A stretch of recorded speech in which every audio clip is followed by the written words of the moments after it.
Gente, voltei para falar. Me marcaram bastante, não que a minha opinião vai mudar o que já aconteceu, não é nada disso. Mas quando as pessoas ficam marcando num tema, é porque elas gostariam de ouvir o que eu acho, o que eu penso, entendeu? Eu vou dar o meu parecer como Vanilda, como alguém que vive dentro da igreja, no sentido de estar muito presente na igreja. Eu já vi algumas situações nos Gideões, outras igrejas que eu fui, já passei por algumas situações, eu já até apanhei na igreja de profetas. Verdade, você não sabia disso? Já teve uma profetisa, né, uma irmã que estava profetizando, e ela falava comigo e me batia, eu era muito simples na época, e eu me desviava dos tapas que ela estava dando, e a preletora pegou o microfone e falou: irmão, para de bater na cantora. Teve uma situação, mas eu me calei porque, né, não queria me envolver naquele momento. Sobre o vídeo do Jefferson, da dupla Jefferson e Suelen, que está acontecendo, lógico, vou falar sobre o que está acontecendo, né, gente? Não é questão de pegar carona nos assuntos, é falar do que realmente está acontecendo. Primeiro, gente, o Jefferson, ele estava começando a falar, porque eu fui lá assistir o vídeo para não falar besteira. Ele ainda não tinha começado a pregação mesmo. E um irmão levantou e começou a profetizar. E o que o irmão estava falando sobre palanque, púlpito, é uma mensagem assim, bem dura e bem realista, que todo mundo sabe que acontece isso na igreja, que não se trata nem de ser profecia ou não. Hoje tem lugares que você vai que é muito mais político do que propriamente culto. É uma realidade, ok? Porém, a Bíblia diz assim: se um profeta está profetizando e alguém que está sentado tem alguma outra revelação, o primeiro profeta se cala para ouvir o outro falando. Não é errado isso, porque às vezes tem alguém profetizando e Deus usa outra pessoa. Se a pessoa que começou a profetizar se calar, é porque ela está ouvindo o próximo profeta no mesmo ambiente. Isto se chama a ordem no culto. Quando um está profetizando, de repente, se outro se levantar e o profeta que começou a se calar, ele está dizendo: fala, eu vou me calar e você pode falar o que você está falando. E no momento que esse irmão subiu, o Jefferson, ele ficou quieto, ele ficou olhando. Então, ele deixou que o irmão começasse a falar, né? Deixou que o irmão começasse a falar o que ele estava falando ali, porque ele ainda estava nos agradecimentos, depois que ele vai começar a mensagem. E detalhe, o que eu acho errado é o que fizeram com o irmão. Se ele profetizou da carne, se foi Deus ou não foi, arrancar pessoas da igreja, isso para mim, sabe, tirar a força, mandar calar a boca, porque agora quem está falando aqui é a palavra. Gente, a profecia é de Deus e a palavra é de Deus. E se enquanto alguém estiver pregando, Deus quiser falar de outra forma, é a própria palavra dele. Então, às vezes está pregando e a pessoa deu lugar. Essa é o primeiro ponto, tá?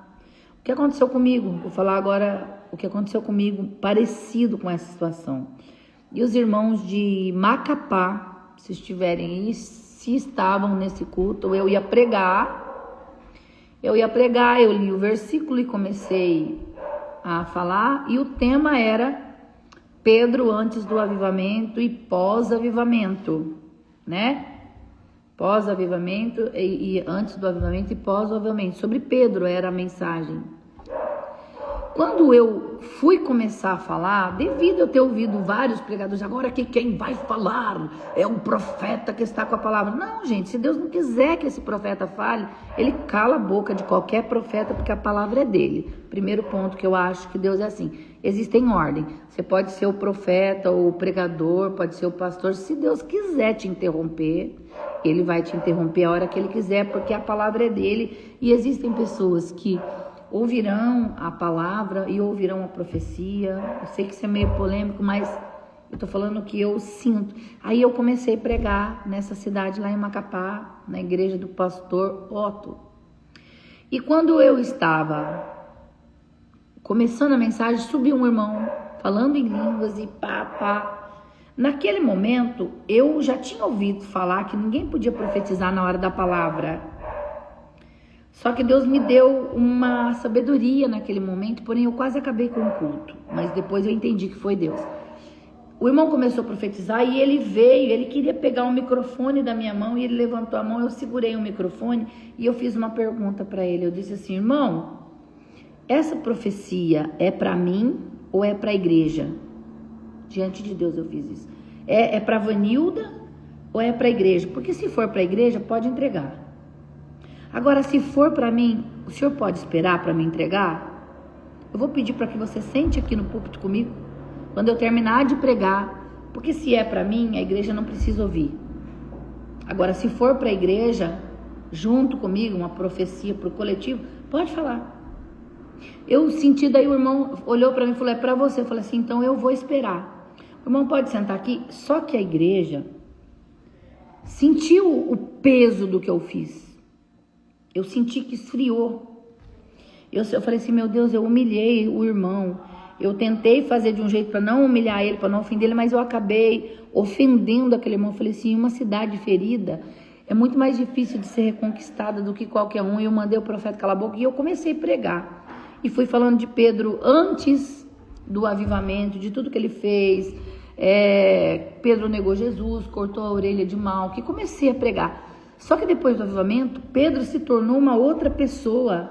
Pedro estava disposto a dar a vida dele por amor a Cristo, porque o avivamento tinha entrado na vida dele e tinha feito algo muito tremendo na vida de Pedro.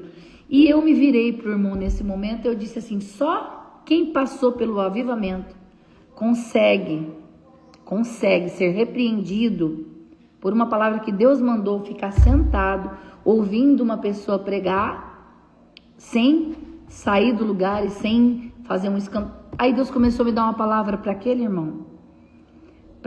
E a igreja foi entendendo. Eu falei assim, Deus permitiu que ele subisse aqui, que eu pedisse para ele ficar sentado, para me entregar depois, porque é só alguém cheio do Espírito Santo para suportar certas humilhações. E quando eu comecei a falar isso, eu entendi o que Deus tinha para a vida do irmão. E eu virei para ele e falei assim, agora entrega o que Deus mandou você entregar para mim. E o irmão, ele levantou, entregou o que Deus tinha para mim. E eu entendi que ali era uma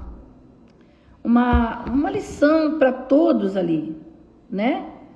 E foi o que Deus queria, porque eu estava falando quem é cheio do Espírito Santo e quem não é cheio do Espírito Santo. Por mais que a mensagem desse irmão fosse dura, não tivesse nada a ver, talvez, com o tema, essa atitude de arrancar alguém do púlpito. Quem me conhece, eu estou falando. Quem me conhece sabe que eu não suporto que arranque bêbado, que arranque ninguém de dentro da igreja. Quem dirá alguém que subiu lá, assim diz o Senhor, né? Eu jamais ousaria tocar. Porque por mais que eu esteja com a palavra ali pregando, se Deus quiser me interromper, a palavra não é dele, a profecia também é dele, o Jefferson é dele, o irmão também é dele. Eu lamento porque pelo que aconteceu, né? Tanto pelo Jefferson quanto pelo irmão. Eu lamento porque o irmão, o que ele diria? Que a igreja virou palanque, que nós deixamos de fazer culto para fazer show. Não vejo mentira nenhuma no que ele está falando. Se ele queria mídia ou não queria, ali também estava tendo um outro tipo de mídia, porque estava sendo filmado. Agora, eu deixo aqui a minha visão, entendeu? Você tem que, se Deus está falando através da palavra, a palavra é dele, a profecia é dele. Se ele quiser calar minha boca quantas vezes eu quiser que ele caia, eu sou submissa à vontade de Deus. O meu espírito é sujeito a mim. Mas o Espírito de Deus não é sujeito ao homem, tá? Não é sujeito ao homem, né? Então eu acho assim que eu já vi gente tirando profetas e profetisas do púlpito, e eu vou contar uma outra coisa aqui para vocês. Preciso contar. O povo de Itaquarituba vai saber porque aconteceu muito próximo a nós. foi uma profetisa chamada Ana Maria, na cidade de Taquarituba. Estou dando nome para vocês saberem que verdadeiramente aconteceu. Enquanto ela ministrava, ela disse assim: aqui tem 4 obreiros em pecado. Ela não citou um nome que eu acho também que acaba sendo meio que no ar, né? Quando não é citado o nome, quando é generalizado, tenho medo disso, mas ela disse: aqui tem 4 obreiros. Só que ela falou o que ia acontecer com cada um dos 4. E ela disse assim: o primeiro vai sofrer um acidente, o corpo dele será tirado da rodovia com pá, porque ele será espatifado. O outro vai ter um infarto fulminante e vai morrer. O outro vai ficar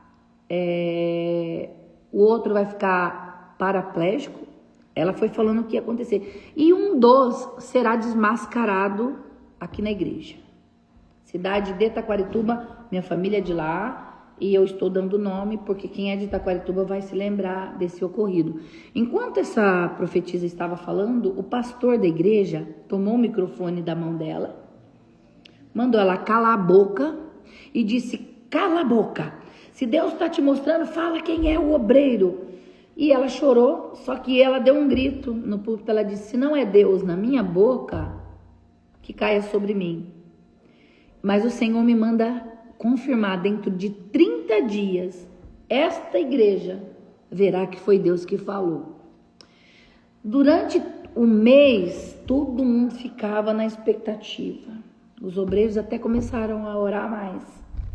Com 25 dias, o primeiro sofreu um acidente, a carreta passou por cima do carro dele, o corpo foi totalmente espatifado, faltando 5 dias do prazo que ela falou.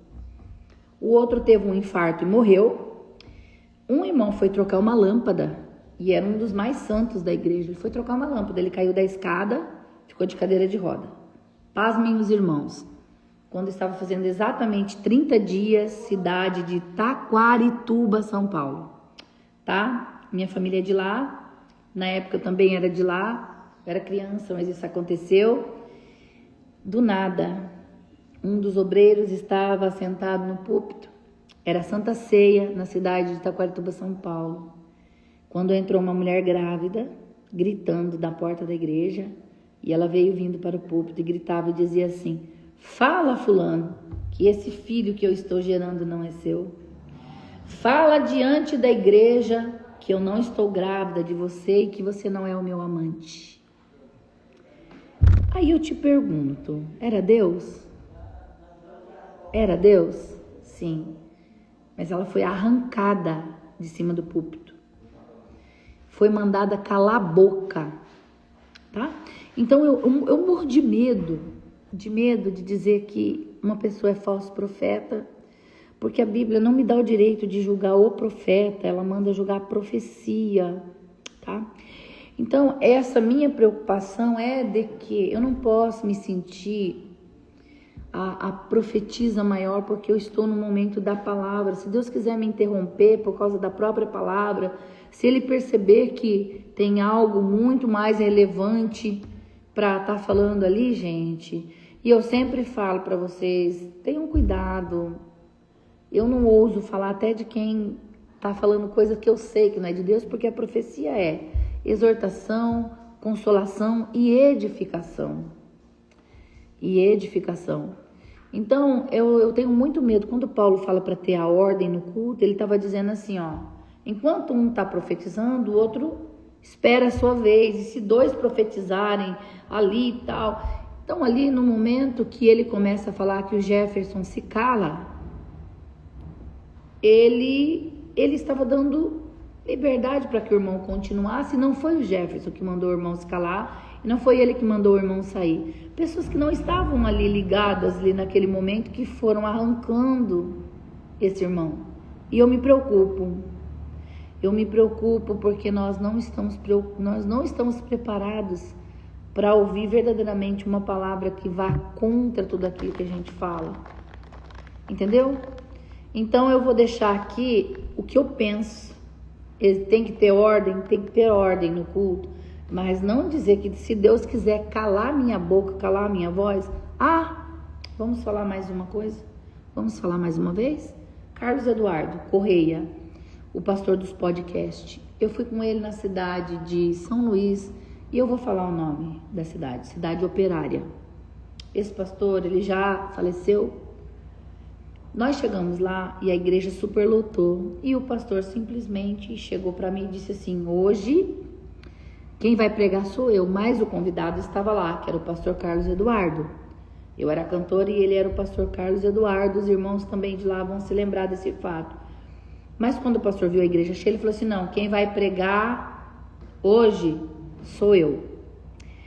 Só que quando ele pegou, aí o Carlos Eduardo ficou triste, porque ele era o convidado para pregar naquele culto. Presta atenção nisso, gente, que é muito sério o que eu vou falar. Tô dando nome para vocês verem que não é uma coisa assim, uma história que eu tô contando.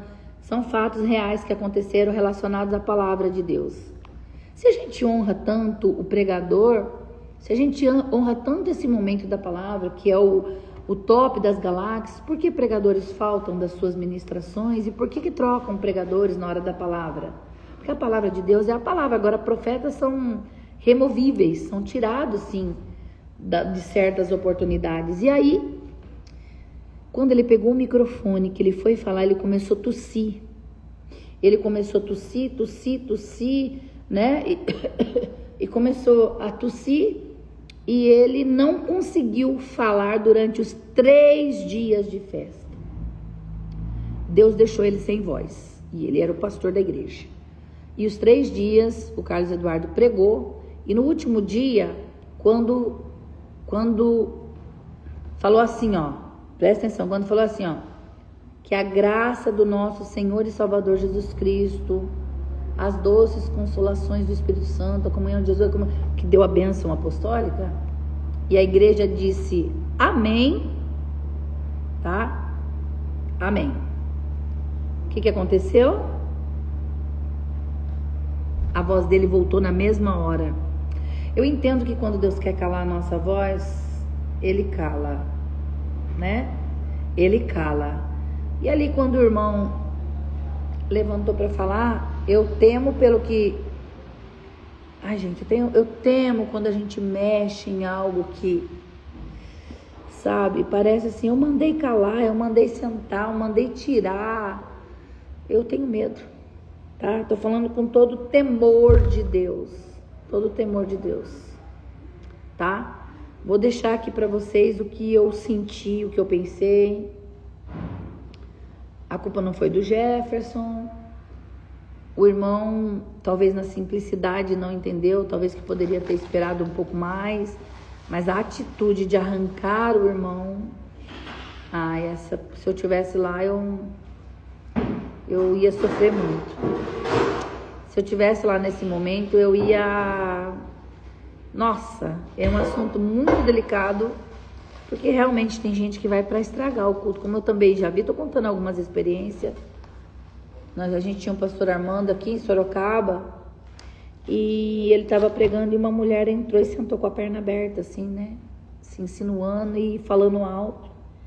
Ele pegou e parou a mensagem e falou assim: para espíritos malignos a gente clama o sangue de Jesus, mas para safadeza a gente chama a polícia. E ele virou pro obreiro e falou assim: pode ligar para a polícia, isso aí não é demônio não, isso daí é safadeza. Quando falou isso, a mulher se recompôs na hora e levantou a mão e disse: me perdoa, tô indo embora. Então tem muitas coisas realmente, né?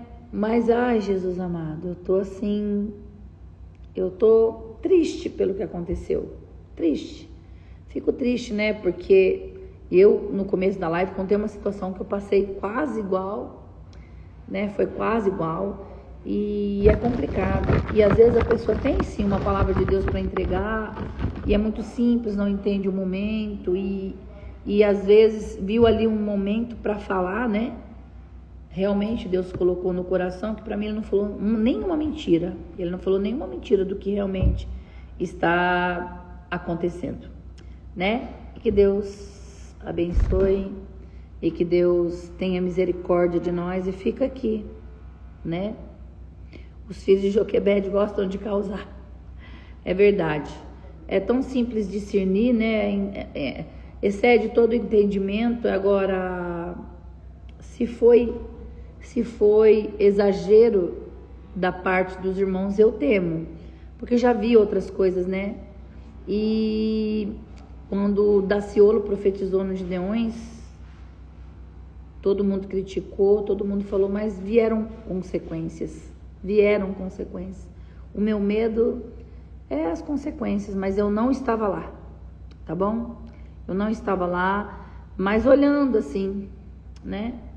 O Carlos Eduardo que eu citei é aquele. Ele não quer ser chamado de moreno, não. Ele fala que ele é preto mesmo. Ele fala, eu sou preto, então ele é preto, tá bom? Então, eu contei histórias que verdadeiramente aconteceu, o que eu senti, o que eu acho, e aí, gente, tem todo um contexto dentro, tá bom? E Deus pode calar qualquer profeta a qualquer momento, quem não pode sou eu, né? Qualquer profeta pode ser calado, qualquer pregador pode ser calado. O importante realmente é buscar discernimento. Mas quando não é pra gente, a gente não quer discernir. Quando a gente está sendo corrigido, nunca é Deus falando. É sempre embalo das pessoas, né? Oremos. Uma outra situação que eu vivi, todo mundo sabe que a minha sobrancelha é arqueada. E aí levantou uma irmã e falou assim diz o Senhor, que não se agrada da sua sobrancelha. Eu vou falar o que pra ela? Deixei ela falar. Eu não coloquei no meu coração e vou falar o quê? Vou brigar contra uma coisa que o próprio Deus fez em mim? Vou falar pra ela, é mentira, irmã, é mentira. Só mentirosa. Não, gente, não vai me fazer melhor, sabe? Ter que humilhar pessoas. É mais. Eu quero saber qual é o presente. Mande foto, Cássio. Tá bom? Deus abençoe vocês, gente. Cuidado na hora de julgar as pessoas. Principalmente pessoas que são profetas, profetisas. Se for falsa a profecia, não vai se cumprir. Se for falsa a profecia, não vai fazer diferença para você. Mantenha a paz e ouça a voz do Espírito Santo. Ah, deixa eu te contar mais uma. Não posso ir embora sem contar essa daqui. Foi um profeta, esse era profeta mesmo. Foi um profeta na minha casa e disse assim, irmã, Deus está me mostrando que a irmã tem fortes dores na barriga.